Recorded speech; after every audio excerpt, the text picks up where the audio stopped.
السلام عليكم ورحمة الله وبركاته. ازيك يا صديقي العسل؟ يا رب تكون بخير. معك أخوك الكبير مستر محمد فتحي، مدرس الرياضيات والماث للمرحلتين الابتدائية والإعدادية حاليا. ازيك يا صديقي في كل وقت؟ يا رب تكون بخير في كل وقت. أتمنى إنك تكون بتعمل اللي عليك، ولو وقعت الترم الأول أتمنى ما تتكررش الترم الثاني. كان في مقولة عظيمة جدا بتقول: مش مشكلة إنك تقع، ولكن إنك تتمادى في الوقوع هي دي المشكلة. مش مشكلة إنك تفشل، ولكن المشكلة إنك تتمادى في الفشل. قيس على ده كل حاجة بقى في حياتك. مش مشكلة إنك تتخن، مشكلة إنك تتمادى بقى على خير إن شاء الله. أتمنى لك في كل الأوقات كل الخير إن شاء الله. نبدأ بالصلاة على النبي عليه الصلاة والسلام. نقول بسم الله ونبدأ في الدرس الثاني. احنا خدنا الدرس الاول على حصتين، هناخد الدرس الثاني على حصه واحده بس. نقول بسم الله. خلينا نبدا. قبل ما تبدا صلي على النبي عليه الصلاه والسلام، توكل على الله، قول بسم الله. ما تنساش تعمل اشتراك في القناه، لايك للفيديو عشان نكمل محتوانا ان شاء الله. طيب، الدرس الثاني حل معادله من الدرجه الثانيه. يا مستر انت فهمتنا المره اللي فاتت دنيا حل المعادلات، او عنوان الدرس الاول كان حل معادلتين الاثنين من الدرجه الاولى بس مفيش متغير، كانوا متغيرين. النهارده بقى حل معادله واحده بس من الدرجه الثانيه. طب في كام متغير او في كام مجهول؟ في متغير واحد فقط. ماشي. فاكر المره اللي فاتت لما كنت بقول لك س تربيع زائد 5 س ناقص 6 تساوي صفر، بحلها ازاي؟ قول لي افتح قوسين س وس، عايز عددين اضربهم يديني 6 واطرحهم يديني 5. 6 في 1 كل ده يساوي صفر. لو اشارة الاخير سالب يبقى الكبير زي اشارة اللي في النص والتاني عكسه. يا مستر اقضي. كنت يا مستر بتقسم الصفحة دي نصين وتقول س زائد 6 تساوي صفر، س ناقص 1 تساوي صفر. ناقص 1 تروح الناحية دي والزائد 6 تروح الناحية دي. يبقى س عبارة عن سالب 6 وس عبارة عن موجب 1. ساعتها يا مستر كنت بتقول س هي الزوج سالب 6 و1. خلصت. تعالى بقى النهاردة أديلك بقى مسألة زي دي. تعالى كده طالما أنت إنسان شاطر تعالى أديلك مسألة زي دي. فين؟ لا سيبك من الكلام ده كله، سيبك من الكلام ده كله، سيبك من الكلام ده كله. تعال خد بقى المسألة دي كده. فين دي؟ لا إله إلا الله، لا إله إلا الله. إيه ده؟ إيه ده؟ أنا مش فاهم أي حاجة خالص. واحد بقى شاطر يقول لي لا ده أنا طير المقام ده أضرب كله في س تربيع. دي لما اضربها في س تربيع تروح مع هنا مع هنا يتفضل 5 ناقص. لما تضرب دي في س تربيع التربيع يروح مع س يتفضل لك ناقص 4 س تساوي سالب س تربيع. ماشي شاطر ماشي شاطر. بعد كده بتودي دي الناحية التانية بس تربيع. حاضر ماشي اهي. كل ده يساوي صفر. ماشي. بتخلي دي في النص بقت س تربيع ناقص 4 س زائد 5 تساوي صفر. ماشي. عايز عددين اضربهم يديني 5 واجمعهم يديني سالب 4. مفيش. احلها ازاي؟ هنا بقى تيجي المشكلة. يبقى انت مهما تبقى عيل شاطر ومقطع السمكة وديلها بس في مشكلة. طيب احل المشكلة دي بقى ازاي؟ سمي الله كده وقول بسم الله. عشان تحل معادلة من الدرجة الثانية في متغير واحد فقط. معادلة من الدرجة الثانية في عندك طريقتين من الحل. خلاص احنا حفظنا حل جبري وبياني. شاطر والله. حل جبري وحل بياني. بالنسبة للجبر هتقول لي برضه في تعويض وفي لا. بص بقى يا سيدي، فوق. انا عايزك تفوق لنفسك. حاضر انا فايق. تعرف تحفظ؟ ايوه اعرف احفظ. طب احفظ معايا. سالب باء موجب وسالب جذر باء تربيع ناقص 4 ألف جيم على 2 ألف. إيه ده؟ التعويذة؟ دي التعويذة. تعويذة يا ظريف. احفظ معايا. أنا مش الأول شايف، فاكر أول مسألة حليتها مش كنت بقول لك س هي عبارة عن كانت سالب 6 و1؟ فاكر؟ كان كل غرضي مش إن أنا أجيب السين، في بقى قانون إنك تجيب السين على طول. إيه ده؟ بجد؟ والله. طب لا حفظوني وأنا هحفظه على طول. احفظ بقى القانون. بيقول إيه القانون؟ بيقول لك احفظ سالب باء موجب وسالب جذر باء تربيع ناقص 4 ألف جيم على 2 ألف. إيه ده؟ ولا فاهم أي حاجة. هتفهم. هاخد المثال. أنت مش من بدري وصلت المثال لإن أهو المثال اللي إحنا مسحناه من بدري، إن س تربيع ناقص 4 س زائد 5 تساوي صفر. والله أنا فاكر. وأنا كتبت لك سؤال من الأول قلت لك س تربيع ناقص 5 س زائد 6 تساوي صفر. أيوه أنا فاكر برضو الكلام ده. بعد إذنك طلع لي الثلاث رموز، الألف والباء والجيم. ما عندكش غيرهم أهو، ألف وباء وجيم. مين ألف ومين باء ومين جيم؟ الألف هو الرقم اللي قدام س تربيع، أو بنقولها كده بالبلدي معامل س تربيع. ماشي. فين معامل س تربيع؟ هنا واحد وهنا واحد. تعالى مثلا نشتغل على المسألة دي، أو تعالى نشتغل على المسألة دي لأن إحنا طلعنا نتيجها أهي كانت سالب 6 و1 أهي، سالب 6 و1. ماشي. فين ألف؟ سيبها خلاص، هنمسح بقى المسألة دي دلوقتي. ألف تساوي، هتقول لي 1. طب باء تساوي، حدش يقول 5، دي سالب 5. طب جيم تساوي موجب 6. تعالى بقى خد لي دول اخبطهم لي هنا في القانون، هتطلع لك الإجابة اللي هي سالب 6 و1. بس والله والله تعالى نجرب. س تساوي، يلا، سالب باء، أنا عايزك تحفظه، سالب باء موجب وسالب جذر تربيعي باء تربيع ناقص 4 ألف جيم على 2 ألف. تاني، س تساوي باء تربيع بص انا اتلخبطت. س تساوي سالب باء موجب وسالب جذر باء تربيع ناقص 4 ألف جيم على 2 ألف. احفظها حته حته. س تساوي سالب باء موجب وسالب جذر باء تربيع ناقص 4 ألف جيم على 2 ألف. سهله جدا. تعالى بقى، سالب شيل باء وحط قيمتها. باء بسالب 5 يبقى سالب السالب 5 موجب وسالب جذر باء تربيع، باء بسالب 5 تربيع يعني سالب 5 تربيع اللي هي 25 ناقص 4 في ألف في جيم. طب ما تيجي كده تعملها على جنب. ألف في جيم، ألف بكام؟ 1 في جيم ب6، يبقى اضربها لي كمان في 4. هيمسح دي من هنا مثلا والقانون دي الحته دي على بعض. ناقص اهي نزلت 4 في ألف في جيم يعني 4 في ألف ب1 في جيم ب6. 4 في 6 ب 24 في 1 ب 24 ب 24. طيب على 2 ألف، ألف بواحد يعني على 2 في 1 اللي هي 2. تعالى نكمل سؤالنا. سالب السالب 5 يعني 5 موجب وسالب جذر 25 ناقص 40 24 اللي هي 1 جذر 1 بواحد على 2.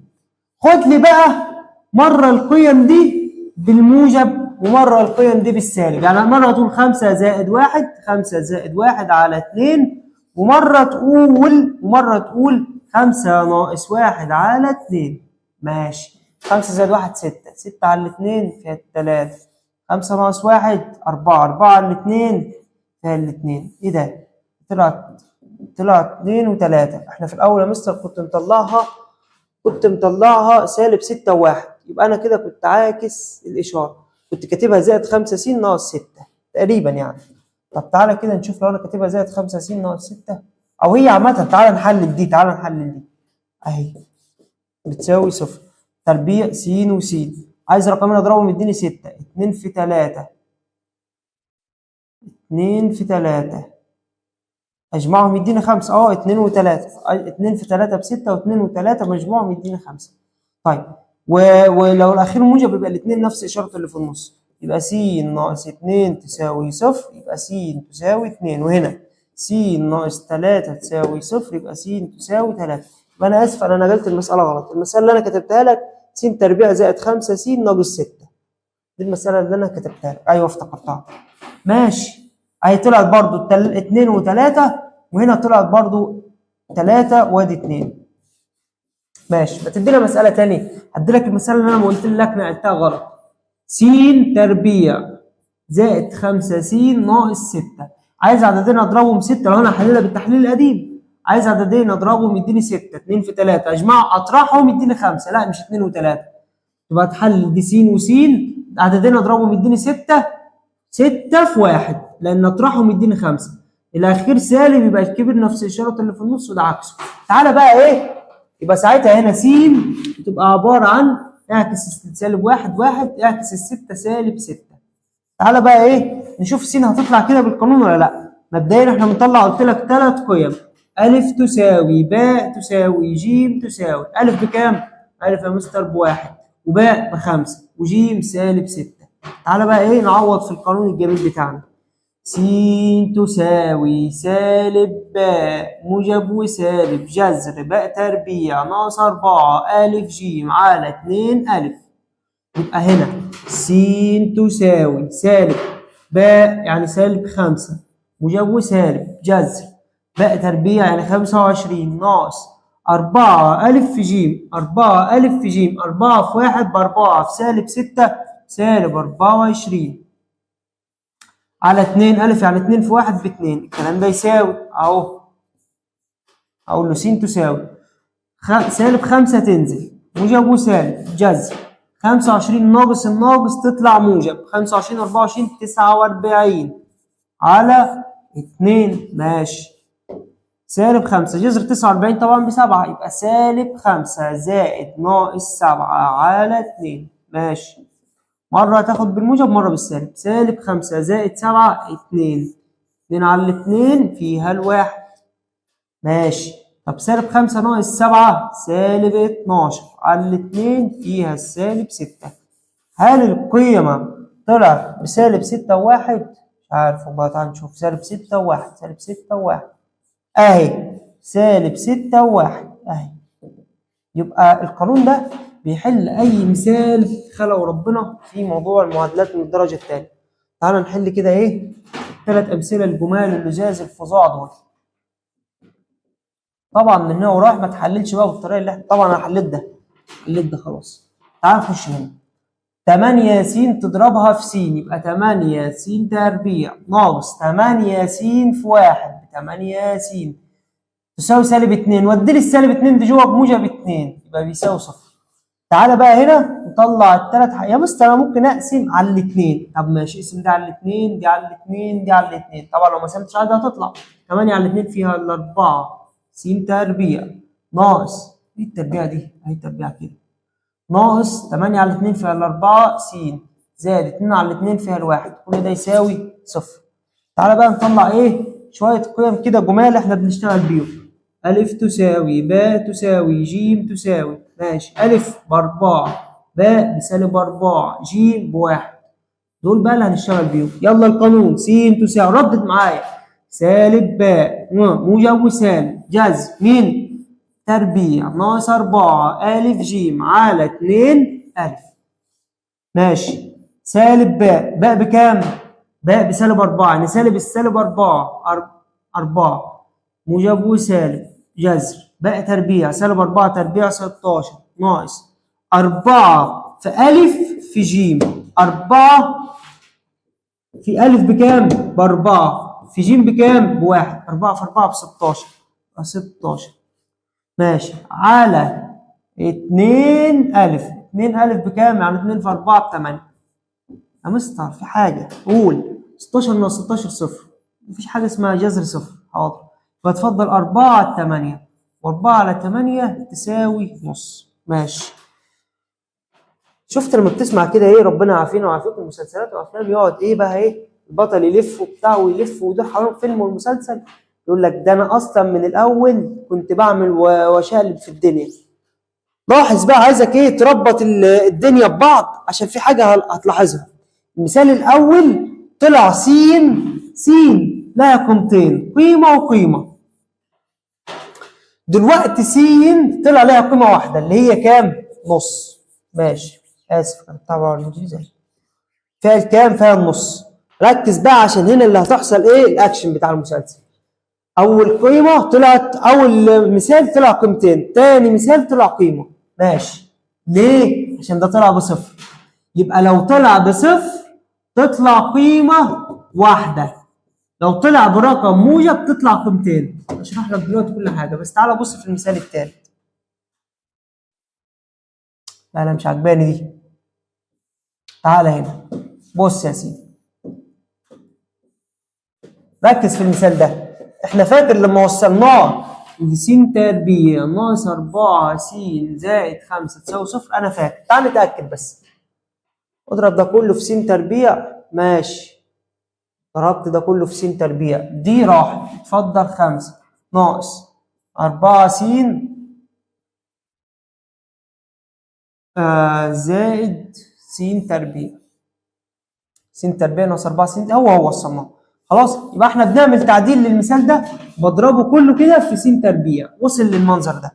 طب تعالى بقى من المنظر الجميل ده تطلع لي الثلاث قيم اللي احنا عايزينهم. مين ومين ومين؟ ألف تساوي باء تساوي ج تساوي ألف بكام؟ بواحد، وباء بسالب 4، وج بخمسة. ألف بواحد سالب 4 5. تعالى بقى نكتب القانون. يلا، س تساوي سالب باء موجب وسالب جذر باء تربيع ناقص 4 ألف ج على 2 ألف. طيب، سالب باء يعني سالب السالب 4 يعني موجب 4 موجب وسالب جذر باء تربيع يعني 16 4 سالب 4 تربيع ناقص 4 في ألف في ج. ادي 4 ألف بكام؟ بواحد، في ج بخمسة. تاني ناقص 4 ألف في ج يعني 4 في 1 ب 4، 4 في 5 ب 20 يعني ناقص 20 على 2 ألف. ألف بواحد يبقى 2 في 1 ب 2. بص بقى المصيبة اللي حصلت هنا، 16 ناقص 20 سالب 4. هل في حاجة في الدنيا اسمها سالب 4؟ لا، مفيش حاجة اسمها سالب 4. يبقى المسألة كلها باظت. ما انت مش هتعرف تكمل، ما طلعلكش جذر صفر، طلع جذر سالب 4. مفيش حاجة اسمها جذر سالب 4، يبقى مش هتعرف تكمل. ركز بقى معايا في التركية اللي هتحصل دي. قال لك شفت انت لحد الآن اللي بيتحكم فيك المصيبة السوداء ده فين هو؟ المصيبة السوداء اللي مخفي ده، اللي هو باء تربيع ناقص 4 ألف ج. في مرة طلع موجب يعني أكبر من الصفر، تاني في مرة طلع موجب يعني أكبر من الصفر. ساعتها طلع لي قيمتين للسين، طلع قيمتين للسين. وساعتها طلع اللي هو باء تربيع ناقص 4 ألف ج ده مرة طلع يساوي الصفر، وساعتها طلع لي قيمة واحدة.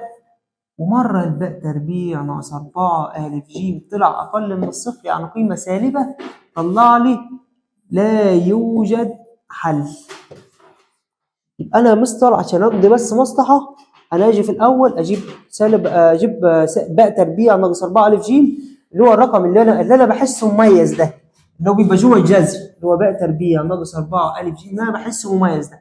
أقول والله أنت مش بتحسه، هو فعلا العلماء سموه المميز. هو كده، يبقى يجي يقول لك ايه؟ اوجد المميز، هو ده المميز. كده عرفنا الحل الجبري. تعالى بقى نخش على ايه؟ على الحل البياني. الحل البياني يعني هنرسم رسم بياني. مستر ده المره اللي فاتت كنت زهقت من الحصه. لا والله العظيم ده مفيش اسهل منها، هتشوف دلوقتي وهثبت لك.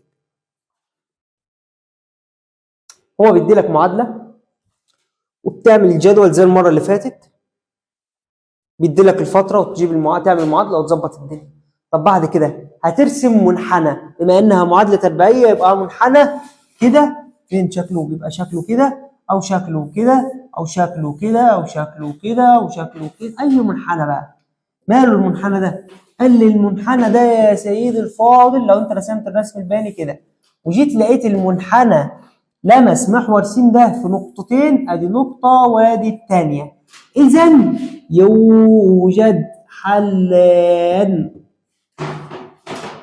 تاني، لو لقيت المنحنى ده قطع السينات زي كده زي كده زي كده، قطعه هنا في 3 وفي -1، يبقى يوجد حلان، ال3 والسالب 1. طب لقيت المنحنى قطع المحور الفقري ده كده مثلا، قطع المحور ده مثلا في نقطة واحدة مثلا كده هنا، يبقى يوجد حل واحد. طب خلاص، مرة يقطع، مرة في نقطة، مرة في نقطتين، مرة ما يقطعش خالص، يجي كده يجي كده يجي كده يجي كده كده، ما لمسش أو ما قطعش محور س، يبقى الحل بتاعك فاضي. تعالى بقى نشوف القصة دي ماشية ازاي عشان ايه نخلص حصتنا. طيب بسم الله، نقول بسم الله، تقول بسم الله بسم الله. اهو اوجد بيانيا، 3 أمثلة للكمال اللزاز دول. انا ممكن احل لك منهم 2 واسيب لك 2. لا ايه ده؟ ما انا ما جبتش الفترة كده، يبقى كده انا ما جبتش المثال. انا اسف خلاص، انا اسف خلاص، ما تزعقش خلاص، ما تعيطش. طب خلاص، بص يا سيدي، هتمسك كده ايه اول مثال، انا هحل لك مثال والتاني ده ايه هننجز فيه ان شاء الله. ارسم كده الجدول، اتفقت معاك اني هرسم جدول، ماشي. وبعدين الجدول ده بقطعه نصين، ماشي. وبعدين بعمل كده، خلي هنا واحدة س واحدة ص، ماشي. بعد كده عايز اوجد بقى بالفترة من -2 ل4، -2 -1 0 1 2 3 4، وابدأ بقى ايه اعمل كده ايه العواميد دي، اهو اهو تاني، اهو اهو سهل الحال يا رب، اهو ماشي. بعد كده شوف بقى لما تعوض ب-2 تطلع كام. حافظ الشهادة؟ حافظ؟ انطق الشهادة، نقول بسم الله. لما تعوض ب-2، -2 تربيع ب4 ناقص 2 في -2 زائد 4 ناقص 3 يديلك 5. 4 زائد 4 8، 8 ناقص 3 5. لسه احفظ الشهادة، عايزك الشهادة تحفظها. امسح ده تاني، يلا يلا يلا. لما تعوض ب-1، -1 تربيع 1 ناقص 2 في -1 يبقى زائد 2 ناقص 3 يدينا 0 0.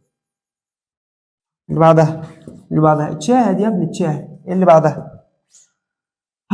لما اعوض 0 دي راحت دي راحت، يتفضل لك -3. يا سلام، كل عدد تبقى زي الصفر، ماشي.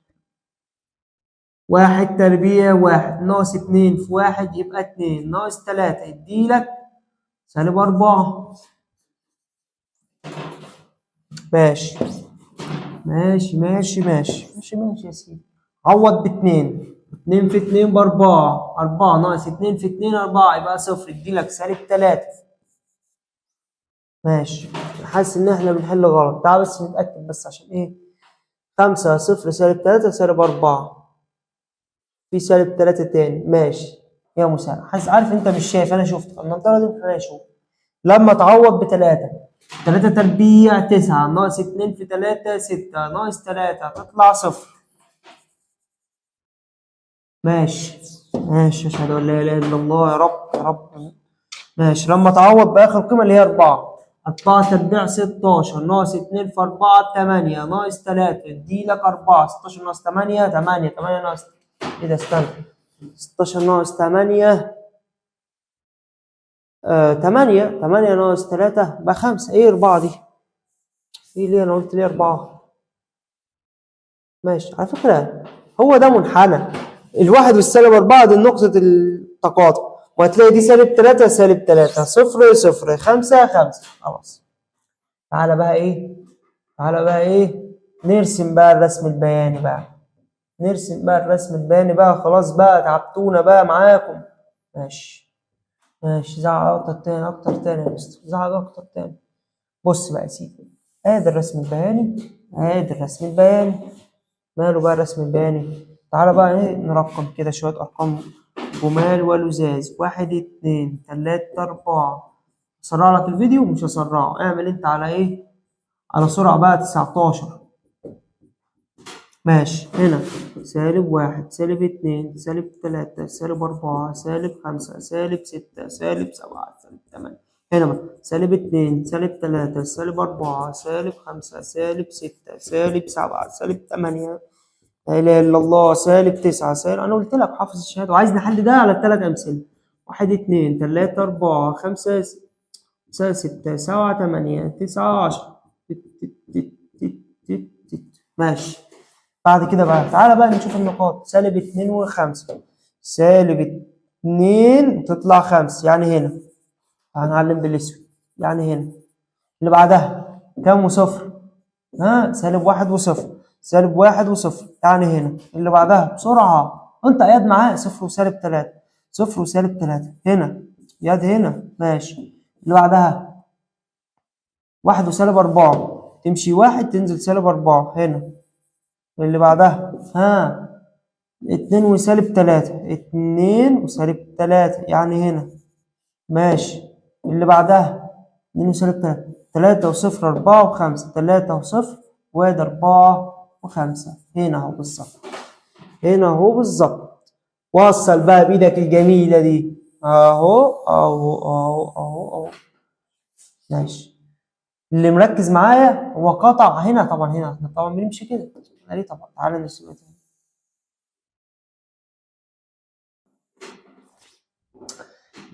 قطع محور السينات في نقطتين، يبقى س لها حلين. مين هما في اللي قطع فيهم؟ 3 وسالب 1، 3 وسالب 1. خلصت الحدوته. هتكمل بقى انت يا سيدي الفاضل باقي الثلاث مسائل. هتلاقي مره قطع ويبقى حل وحيد، ومره ما قطعش خالص يبقى مجموعه الحل فاضي. بس كده. وادي درس النهارده، مفيش اسهل واجمل منه. اشوفك على خير ان شاء الله في درس جديد. متنساش ان انت تعمل اشتراك في القناه ولايك للفيديو ده، وتشيره مع زمايلك بقى. اكون شاكر جدا ليك. اشوفك على خير يا صديقي العسل. السلام عليكم ورحمه الله وبركاته.